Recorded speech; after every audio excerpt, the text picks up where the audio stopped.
Hey, this is Chris from the Ticket Stub. You're listening to Lone Star Community Radio on 104.5 KCZW LP Conroe and 106.1 KZCC LP Conroe and worldwide on irlonestar.com. Good morning, ladies and gentlemen.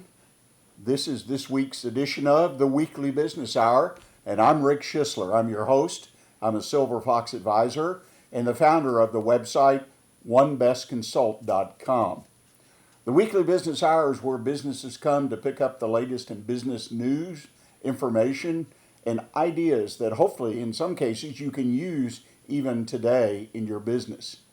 Appreciate everybody joining us from the Montgomery County area, but as we know, the internet, broadcast, FM, television spreads it out. We've got a great audience in the greater Houston region, as well as the rest of the United States. And on occasion, we have inquiries from overseas. So thank you, all of you, for your input and communicating with us. And that's one thing I want to remind you, probably do it a couple more times. Drop us a line. We have an email address. We read our emails. I respond to the emails, comments about the show, business issues, questions for guests, anything that you would like to say about business. I'd love to hear from you. The email address is simple. Just send it to the station that produces the show, Rick, R-I-C-K, at irlonestar.com. That's Rick at irlonestar.com.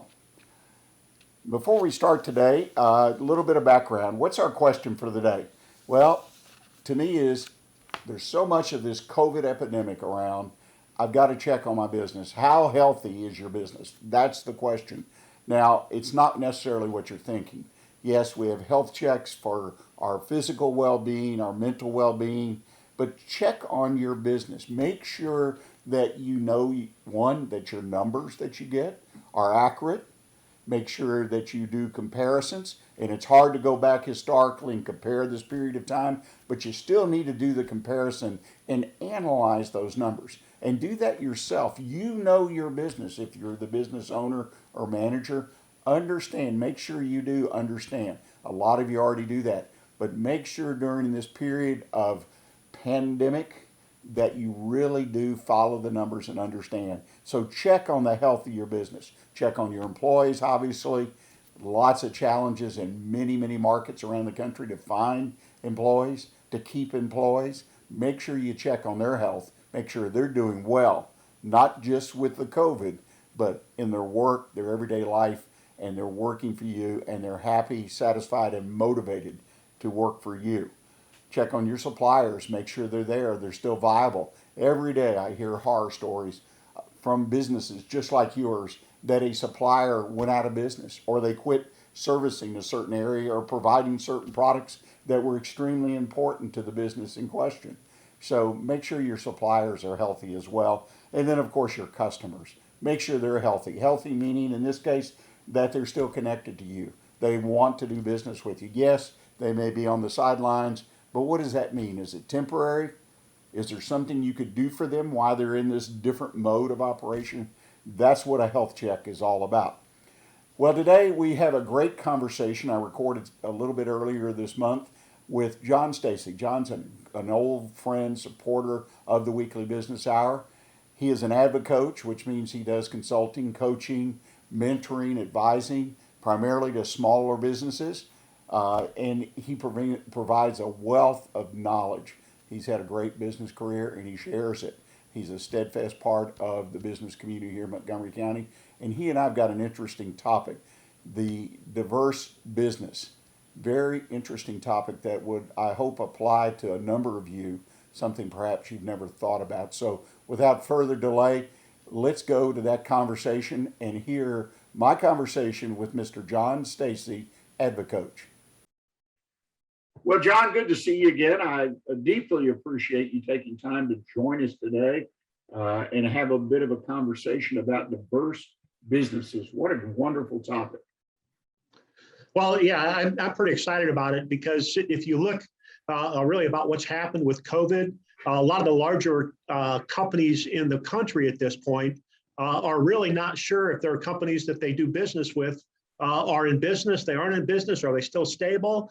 So it really comes down to, really today, I want to talk about what the opportunities are, talk a little bit about government and how government does business with diverse business. But then I really want to focus on the private sector, because the private sector is that area that's 500% larger than the government sector, which is pretty amazing. Yeah, wow, I didn't realize that. That is unbelievable.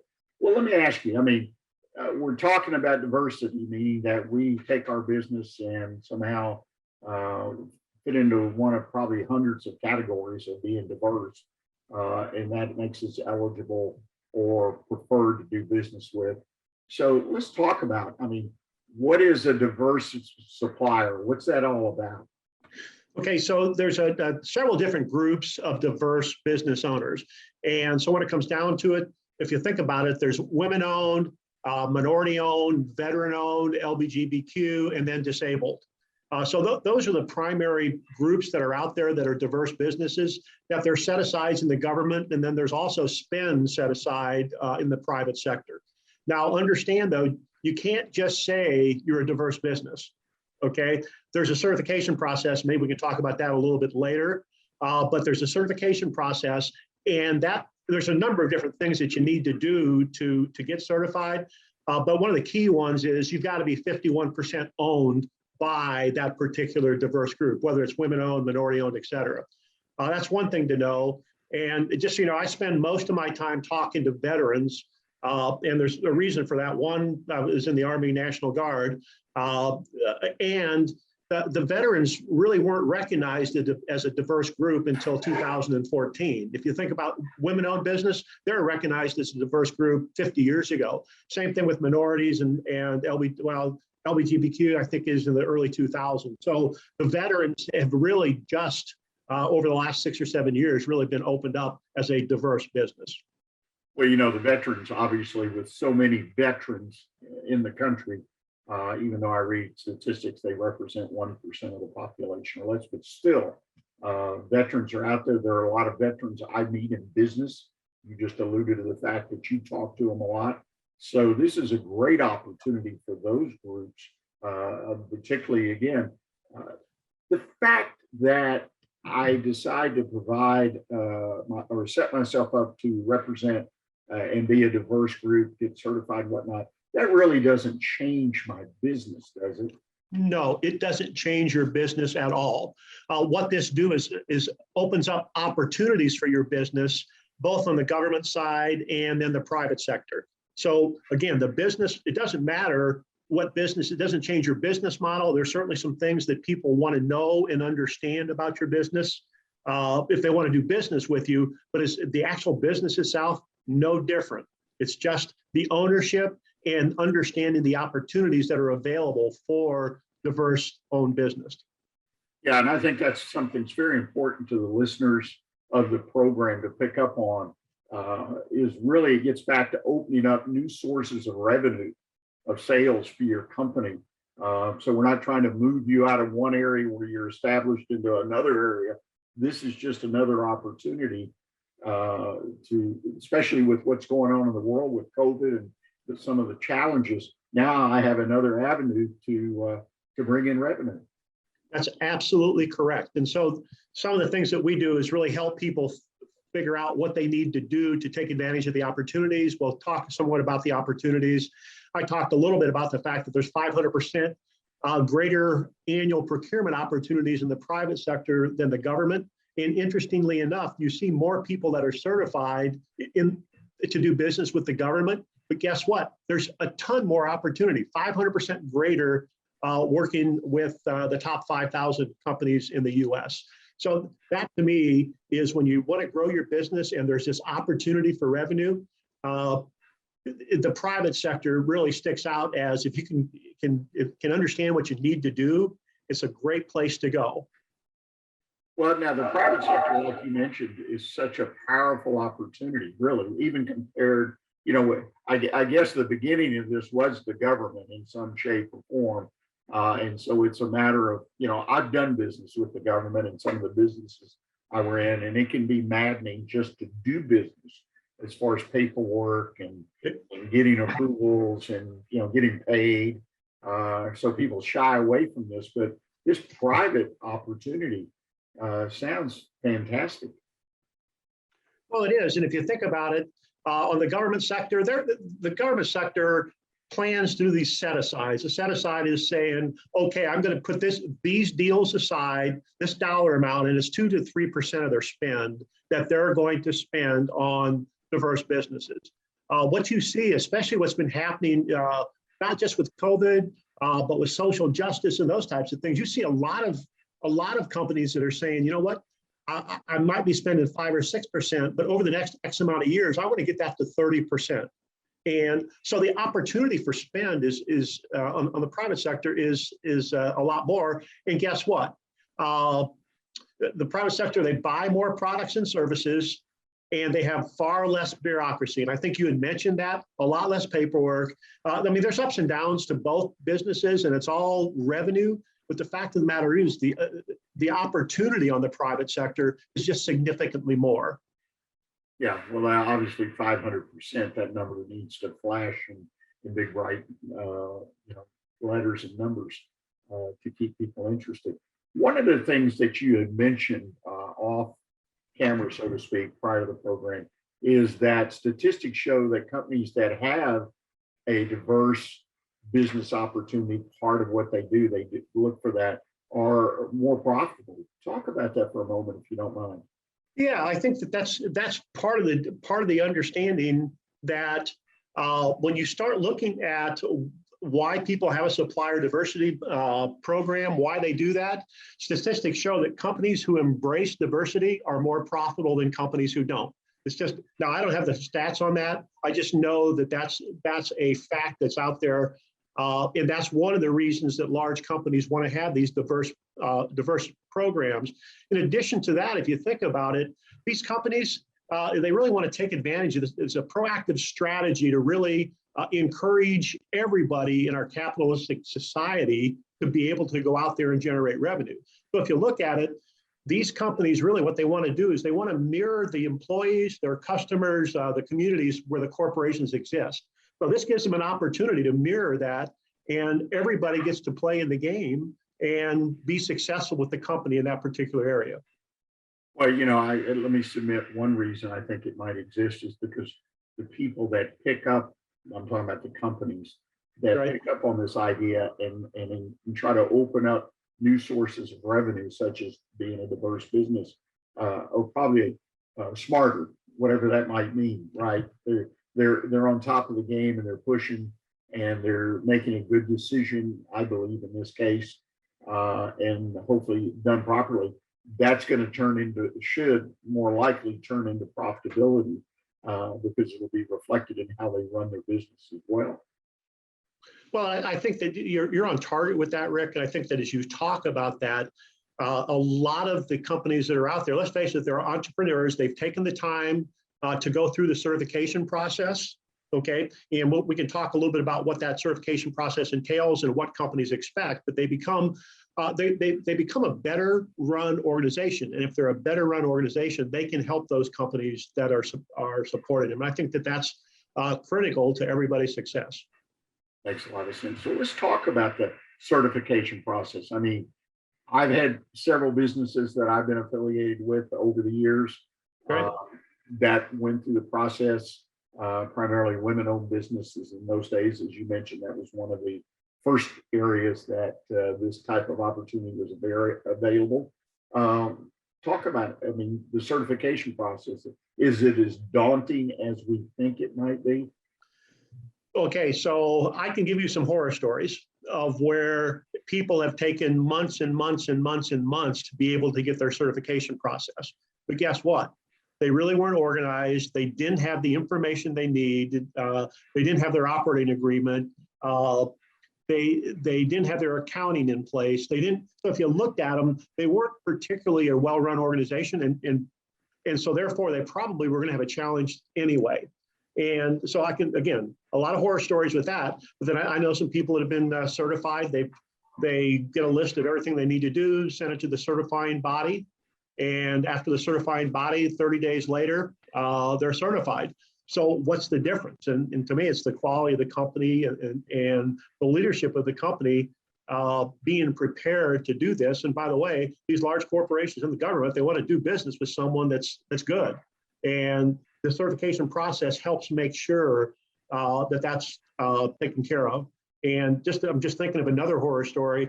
One of the reasons that we're doing these certification programs is there are people that are out there that say, look, I'm a veteran-owned business, or I'm this. They get business with the government, and then they realize that, in fact, they weren't what they said they were, and actually have kind of scanned millions of dollars from the government. Those things happen. So it becomes that important. And all these companies, again, on the private sector, that's why it's so important that they're looking at using certified companies, not someone that just says I am a, whatever diverse group I am. Right. Well, it makes a lot of sense. Well, John, we've kind of come to the end of the first part of our conversation. If you don't mind, we're going to take a short break. And when we come back, I'd like to kind of dig a little deeper into that certification and see what types of certifications maybe that are out there, so people get an idea of how fruitful, this process can be, and a lot of options of which direction to go. So if you'll stay with us, ladies and gentlemen, we're going to take a break and we'll be right back with you. The Texas A&M Agrilife Extension Service has been dedicated to educating Texans for over a century. In 1915, the Extension Program was established under the federal Smith-Lever Act to deliver university knowledge and agricultural research findings directly to the people. Ever since, Agrilife Extension programs have addressed the emerging issues of the day, serving diverse populations across the state. Texans turn to Extension for solutions in horticulture, agriculture, 4-H and youth, and family and consumer sciences. Extension agents respond not only with answers, but also with resources and services that result in significant returns on investment to boost the economy. Join us Fridays at 1 o'clock for the Agrilife Extension Hour. God's Garage is a 501c3 that repairs and gives away cars for free to single moms, widows, and wives of deployed military. You can help God's Garage by donating a vehicle, volunteering your time, or by monetary donation. God's Garage is located at 2106 East Davis, Conroe. If you'd like to learn more about God's Garage, visit our website at godsgarage.org. Or you can contact us and we would be glad to come and make a presentation to your group. Lone Star Boxer Rescue is a nonprofit organization serving Montgomery County and surrounding areas, dedicated to the health and well-being of the boxer breed. Lone Star Boxer Rescue is run and managed 100% by volunteers since 1999. Our main objective is to rescue, rehabilitate, and rehome boxers that come to us from many sources, including local animal shelters, owner surrenders, and strays. For more information about Lone Star Boxer Rescue, visit our website at lsbr.org. Well, John, again, thank you for being with us. This is just such an interesting topic to me. It's got a lot of possibilities for, I would hope, a number of our listeners being a diverse business. My experience, I find small businesses that, because of the way they put together, who's involved, whatever, owners, et cetera, they're a natural for being a diverse business. In other words, they've already got certain qualifications by the ownership and so on and so forth. Others may have to change some things up, but this is something they're just missing. Some businesses are formed so they fit in one of these categories, but existing businesses may qualify for one of these categories. So it's a missed opportunity if they're not taking advantage of it. Let's kind of dig a little deeper, if we can, into the various certifications and talk just a little bit about each one, if you don't mind. Okay, and so we're going to have to talk a little bit from a certification perspective about government certifications versus private certifications. Because when you talk about government certifications, there are multiple certifications that you need. And so if you want to do business with the VA, you need a particular certification. And it doesn't matter what business you are, but it really comes down to there's a VA certification, there's a federal certification, there's a hub certification, which is a historically underutilized business. So you could potentially, if you want to do business with the government in all sections of the government, VA, federal, state, city, county, you might need 5 or 6 different certifications to be able to do business with that. To me, that's part of that thing we talked about, that it was a lot of red tape. Each one of those certifications costs money and time. They all need basically the same information. There's probably going to be some twists on what they need, but basically it's the same certification. So if you want to do business with government, you've got to determine what piece of government you want to do business with, and then make sure that you understand what you need to do to get the certification. So that's kind of talking a little bit about the public sector.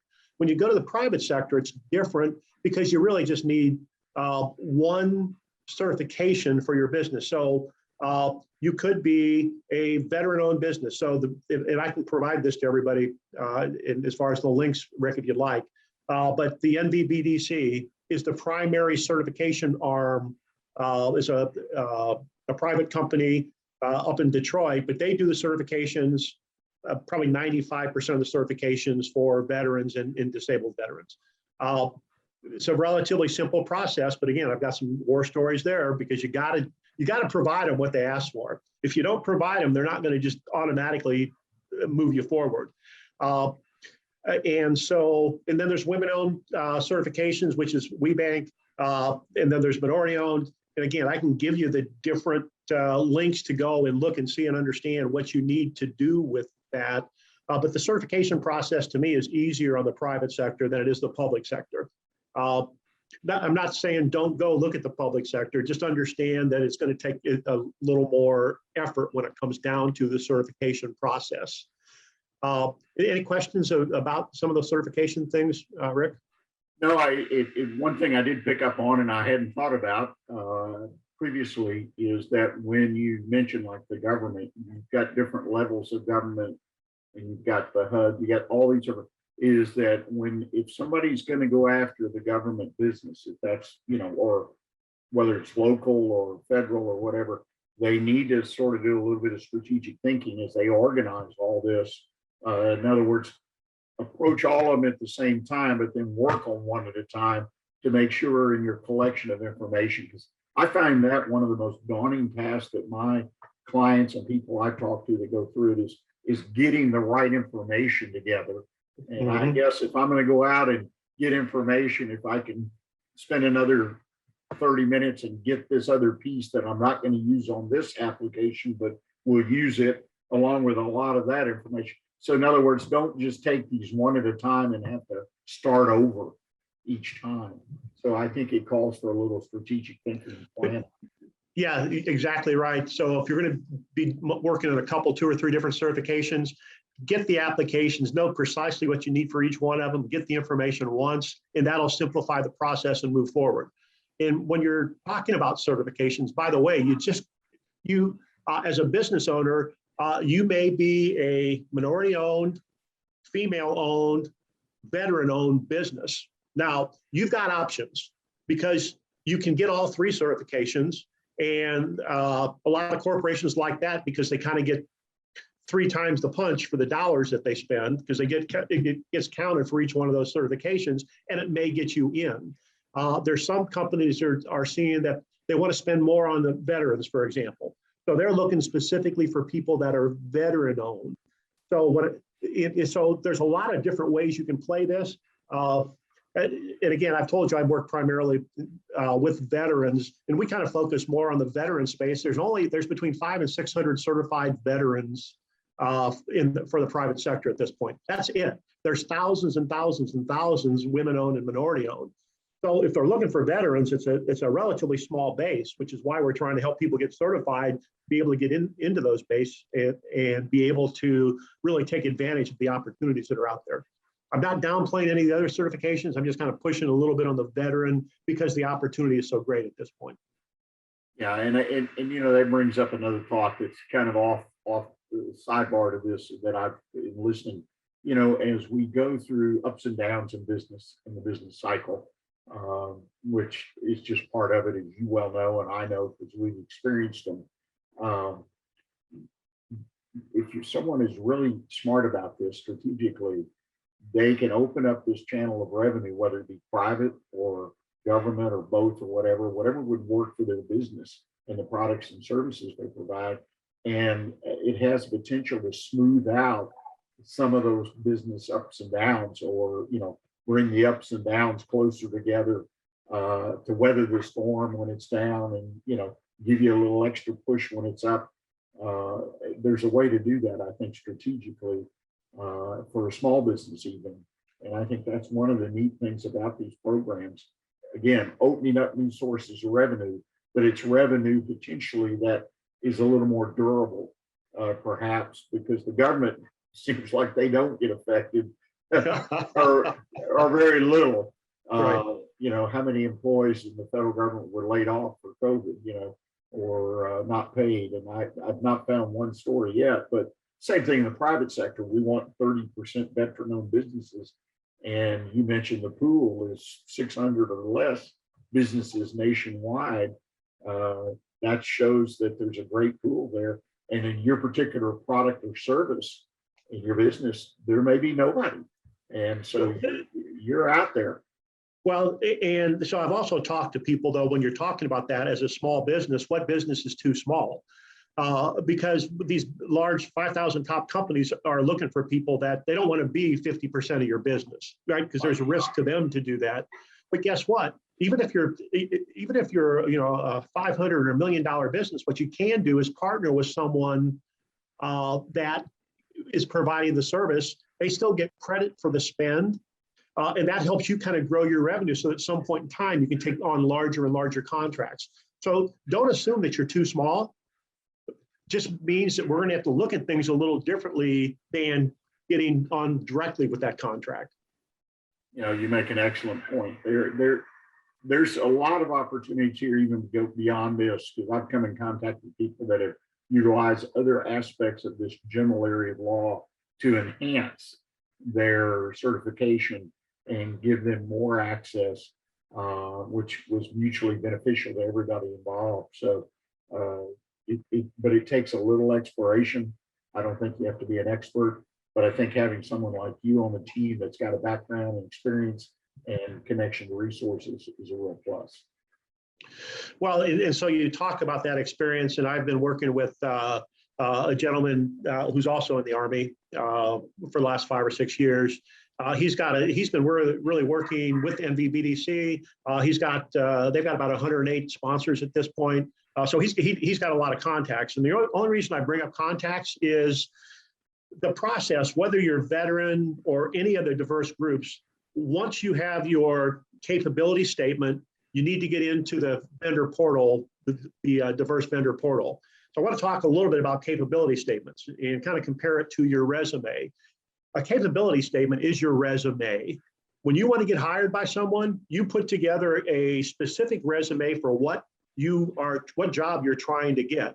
When a capability statement is put together, it's your marketing tool that's going to get uploaded with your certification and a number of other things into the vendor portal. That's important to do. So it's critical to get your marketing, I'm going to say capability statement, get that fine-tuned to what you're trying or what product or service you want to provide. That is a key to your success. A lot of people have gotten to the point that they've got their certification, they've put their capability statement together. We can talk a little more about that if you'd like. Put their capability statement, they've got uploaded into these companies that they want to do business in their vendor portal. And then they sit there and they said, okay, I'm done. Well, guess what? It's not necessarily that you're in the portal. Now you really need to understand what's the next step, because you need to get an introduction, or you need to call someone with that vendor group, because just because you put an advertisement, your marketing out there, doesn't mean someone's going to buy. And so it's critical. People buy from people they know, like, and trust. And so just putting something in a portal doesn't get that taken care of. You've got to start building a relationship with the people you want to do business with. And you make an excellent point there. Again, in the beginning of this conversation, I talked about you don't need to change your business that much. I mean, as far as your day-to-day production of product, services, delivery, whatever. But that's something that I have seen people get off track. I was working with a woman-owned business, great business as far as the sector, the area they had. They had a great market, but they focused on that, the fact that they were a women-owned business, yet they had access to other business that had no connection with that. And we explored some of that. And it would have been a good thing for them from a lot of different angles to diversify, if you will, into non-women-owned business areas. They were capable. They had everything they needed. So it's folks need to remember, I think, that you're running a business. Now you've got a way to perhaps increase or kind of level out some of the ups and downs, whatever. It's another part or way of doing business, but you still need to operate your business and do it the best way possible. Yeah, and I think that and if I'm understanding you, they may have tried doing some other products or just focused on the women-owned business. The fact of the matter is, especially in the private sector, whatever anybody buys, the private sector is going to buy. When it comes down to it, it's not the military necessarily, but guess what? They buy toilet paper, they buy water, they buy supplies, so they buy office supplies. If you're selling a product, chances are someone is going to buy it.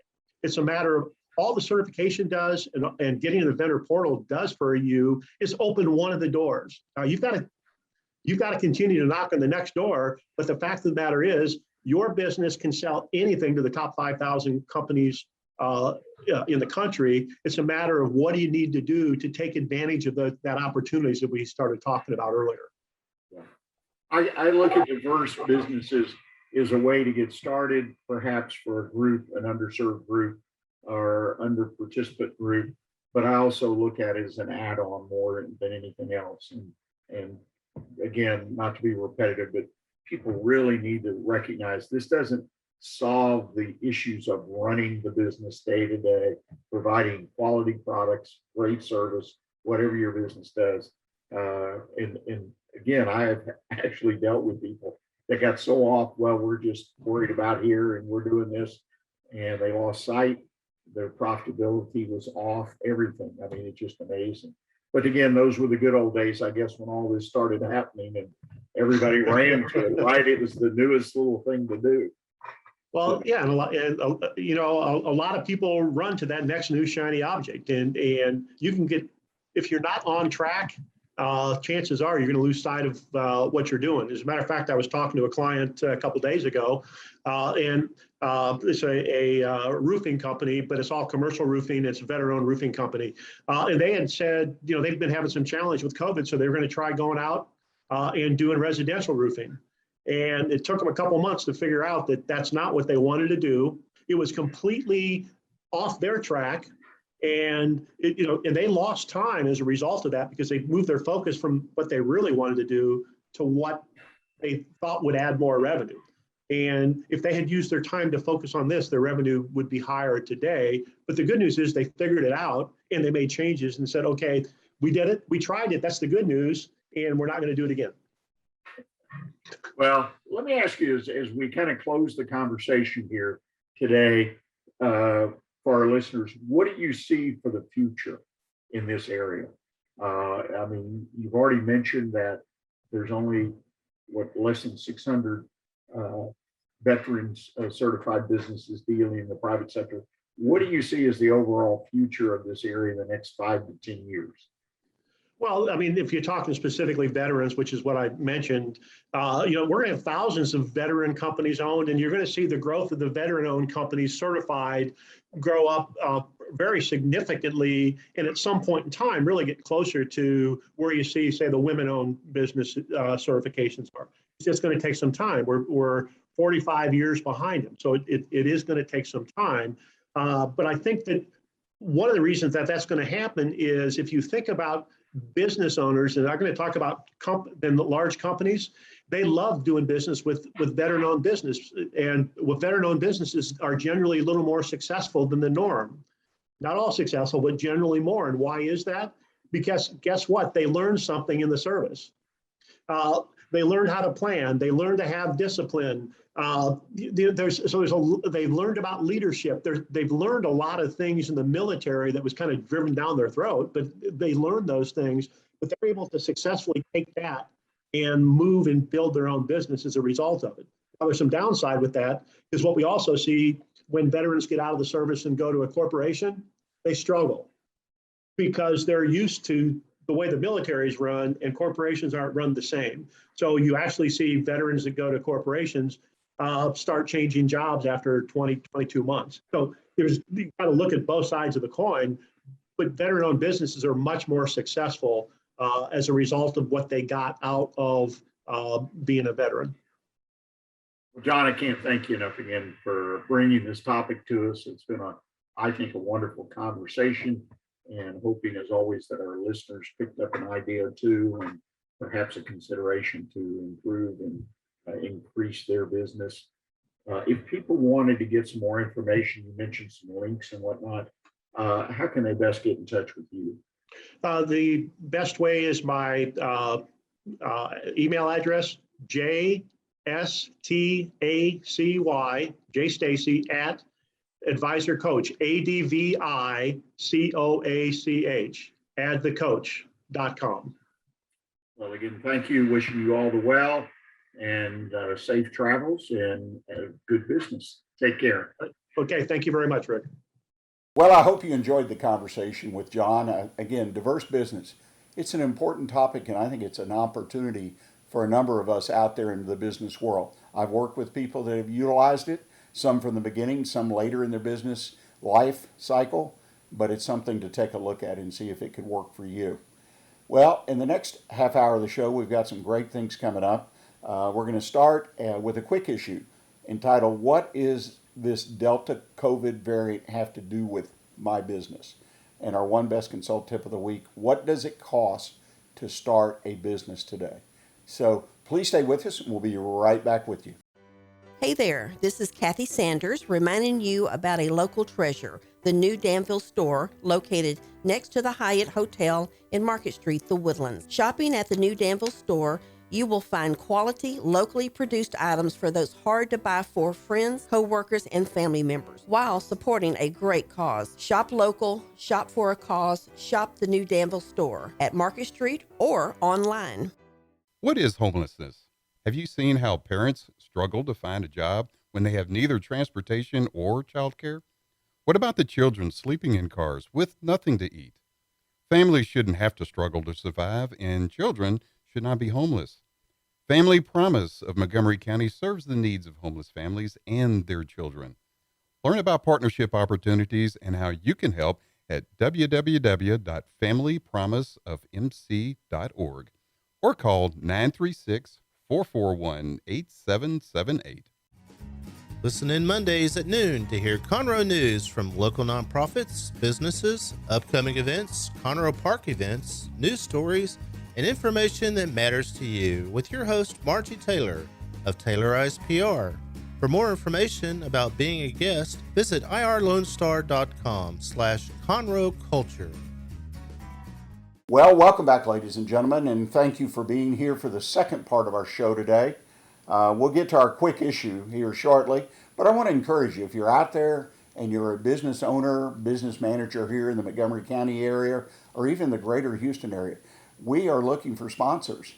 It's a great opportunity to put your business out there, to connect your business with the weekly business hour, which I happen to believe is a plus, and I think if you talk to any of our current or previous sponsors, you'll find that's true. If you'd like some more information about sponsorship, very simple. Just send me that email, rick@irlonestar.com. That's rick@irlonestar.com. Okay, let's get to the quick issue. The quick issue this week, something I came across, I entitled it, "What is this Delta COVID variant have to do with my business?" Okay, well, I'm sort of playing with words there if you haven't figured that out yet. But the Delta COVID variant has caused business to slow down again. Some businesses real slow because it's I think kind of frightened people a little bit, so they backed off on their spending. Well, the same thing is true of companies. Some of the companies now, that uncertainty has gone up right? That feeling, a little anxiety, and so it's caused a slowdown. The first thing I think you need to do to combat this kind of situation is revisit your business planning. First of all, make sure you're doing some kind of business planning. Now, what am I talking about? I'm talking about that you have a business plan, a strategic plan, marketing plan, whatever kind of plan you want to put it, but make sure you have set some goals, some targets, whatever you want to call them, and you hold yourself accountable. Hold the business accountable. Hold your employees, your teams, however you're broken down, depending on how big you are. Hold people accountable. Communicate those. But make sure, one, you've got some business planning in place. The second thing is, if you have it, if you don't, you put it together, right? And then once you have it, then you need to recognize the fact that we are really in uncertain times. Now, that's not a surprise. That's a given, right? Because it's been around us for over a year and a half now, almost 2 years coming up on that. So you need to revisit that planning more often, in my opinion, than you currently might do. I think once a month you need to take a look at that plan at the very least. Instead of looking at it at the end of the year or quarterly, I think you need to take a look at it because it may need to be adjusted. Because none of us can look into a crystal ball as things are right now and say what's going to happen next month. That the COVID cases go way up, people draw back, then they go down through the natural system of things, and then business seems to jump up. It's constantly doing that. So you say, how do I plan? Well, I think you have to find your happy medium in there. You have to look at your comfort level. You might get stuck with some extra inventory. You might be short of inventory, but you do your very best. But the point is that you're aware of it and you keep not focusing so much on day to day, which is important, right? But you keep looking, forcing yourself to look at the future. In my opinion, a month out right now. Quarterly is fine in good times. Annually is great. 3 years, 5 years is wonderful.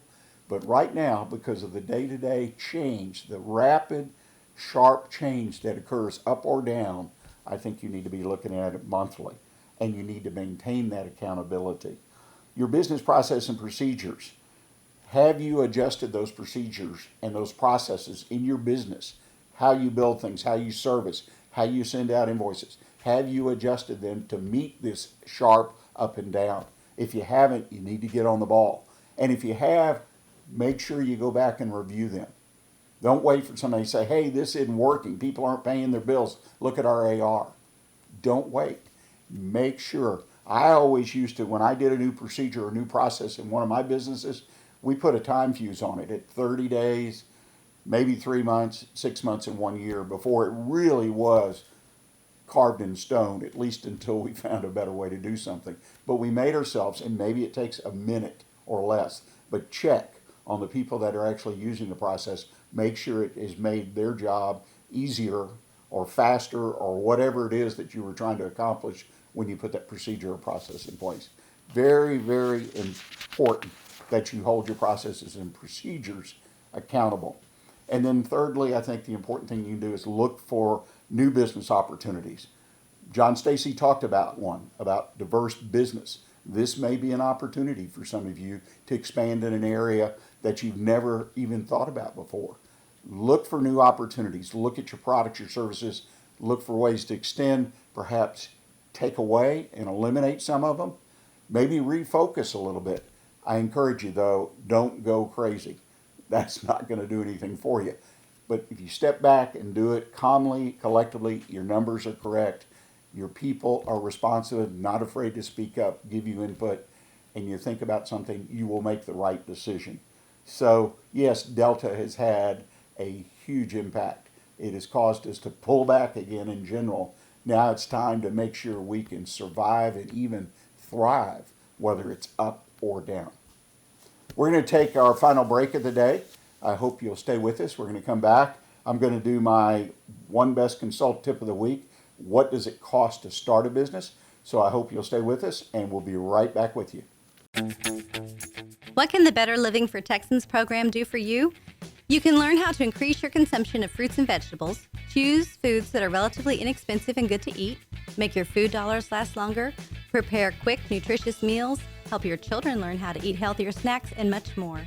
Our program is committed to helping people like you improve your health through providing research-based nutrition education in a friendly, cost-free, and relaxed environment. We are Texas A&M Agrilife Extension, helping Texans make their lives better. Hey y'all, it's DJ Mike from Dance Time in Texas. Join me Monday through Friday at 8 a.m. as I count down the top 10 Texas Red Dirt songs that are packing the dance floor. I'll be featuring local artists and the story behind the hits, shows in the area, as well as new songs that make you want to dance. It's Dance Time in Texas with DJ Mike on Lone Star Community Radio, 104.5 KCZW and 106.1 KZCC, Conroe, Texas, or online, irlonestar.com. Welcome back, ladies and gentlemen. This is our fourth and final segment of today's show. You're listening to the Weekly Business Hour. I'm Rick Schissler, your host. Hope you've enjoyed the show thus far. And if perhaps you missed part of the show or would like to re-listen, please remember that by Wednesday of the week, the Monday broadcast of this show, you will be able to find the show on social media. Go to our Facebook page. You can go go to our website at the radio station, irlonestar.com. Click on the Weekly Business Hour. The show is posted. A video podcast is posted. Encourage you, if you have a chance, to share the show. We appreciate it. That's how we pick up a lot of new listeners. When you, as a business person, share it with a fellow business person, then we pick up new listeners. And, of course, we just love our existing listeners, and we really love our new listeners as well. So please consider doing that. The Weekly Business Hour on Facebook, out there on YouTube, our YouTube page. It's out there for your watching and listening enjoyment and hopefully motivation, new ideas, new opportunities for your business. Well, the One Best Consult tip of the week.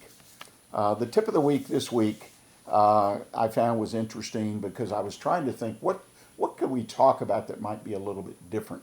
And I picked a topic that perhaps won't appeal to some of you, and I understand, is what does it cost to start a business? But if you listen to me, I think you're going to find some ideas and some tips in this that applies to even people who own businesses, who've been in business for some time. I went searching and reading, trying to find 3, 4, 5 ideas of key things that I think get missed by people when they start a business, or on the other hand, own an existing business and just don't pay attention to certain areas that they should. And first one, when you start a business, you need to remember that you're going to pay some kind of fees and for licenses and a lot of different things. I mean, there's always state, local licenses. Might be a business license. It might, be an occupancy license. You move into a space. There are all kinds of fees in licensing. The point is, if you're starting a business, be sure to budget. A lot of startups go in and they're really short on cash. That's a fact. Lots of statistics out there prove that. And one of the things you might leave out of your budget, especially if you're starting small, is $500, say, or $1,000 for the fees, for licensings, and then other things. If you have to pay for your water or electrical, you got to put up a deposit. Okay, that's a fee that you're having. You got to have that money or you can't open the door. So be sure you don't forget about the fees and license cost. Professional. Now this is one that applies to every business. And if you ever listen to me or you know me, one of the most important things I think, top 3 for me, that you can do or need to do for your business is engage professionals, primarily 2 and perhaps 3. Is an attorney, is an accountant, and in my opinion, an insurance agent. Find a professional insurance agent. Now, normally there's no upfront fees to that, but engage and connect with a business insurance agent who not only sells insurance, but understands business insurance. One of the things that I've learned over and over and over today is all kinds of businesses require all kinds of insurance, sometimes special insurance. And if you don't know that, then you end up potentially not being covered for a risk that potentially could wreck your business. The lawyer, the accountant, they're there. Lawyers with the contracts, looking over your business agreements, the accountant there to do taxes, perhaps help you with your monthly, quarterly, annual statement. But I also believe that all 3 of these people are business advisors and can be utilized that way. When you start a business, if they are truly fitted to the profession of a small business, they have experience with clients, they should be able to offer you business advice I know some professionals, particularly attorneys, shy away a little bit from that, but they've got all this experience with business and they are able to steer. Well, you don't really want, that product does have potentially, it sounds like, some legal issues or the accounting. Well, if you go this way, you'll be able to depreciate this a little differently or cost this or that. That to me is business advice, and definitely the insurance agent. Business insurance is a third thing that I picked out that I think is important, and I've already touched on that and the importance of having the right kinds of insurance. Small businesses typically can buy one policy, at least in the state of Texas, and it covers lots of basic business issues and risk. But again, there are specialized things. If you own a restaurant, liquor license, all kinds of special coverages at all kinds of prices. And please don't buy business insurance or any professional advice based solely on the cheapest price. That is a quick way to end up just hanging out to dry in a situation. You want to buy quality advice, representation in all three of these areas. No doubt about it in my mind. The fourth thing I find that people forget about, again, new or existing businesses, is the occupancy cost. If you don't have a line item on your financial statement that talks about what it costs for you to be in a space and be in business with the space itself, right? You may have utility costs, you got rent. If you work from your home, you still have some occupancy cost. Make sure that you're aware of those and that you budget those expenses. Don't just say, well, I'm losing money. What is it? Well, you may be paying too much rent. You may be renting space you don't really need. Efficiency of space use, those are important issues for businesses that require more and more square footage. But even in a home office, you're going to have certain expenses. Typically, you're going to deduct off your taxes. So it's kind of a balancing act there, but still be aware of what your occupancy costs are. One day you may want to move out of that home office into a bona fide commercial office space. Your business grows, expands. Have an idea of what those occupancy costs are. Talked about professionals. That's, again, one of the things that I think is so important. And last but not least, you in business are subject to all kinds of taxes. It's funny when we hear the current debate on income tax and rates and this and that, it draws our attention. But occasionally I see figures out there that says, well, to do business in this state, your total taxes are 59%. I'm just pulling a figure out. That means the taxes on your income for your business, perhaps for yourself if you're receiving a pass-through or dividend, the cost of your business taxes on the business, direct and indirect. It's important to understand all the taxes are out there. Of course, if you're a new business, don't forget to register and make sure your business is authorized and approved to do business in your state. Don't forget those taxes.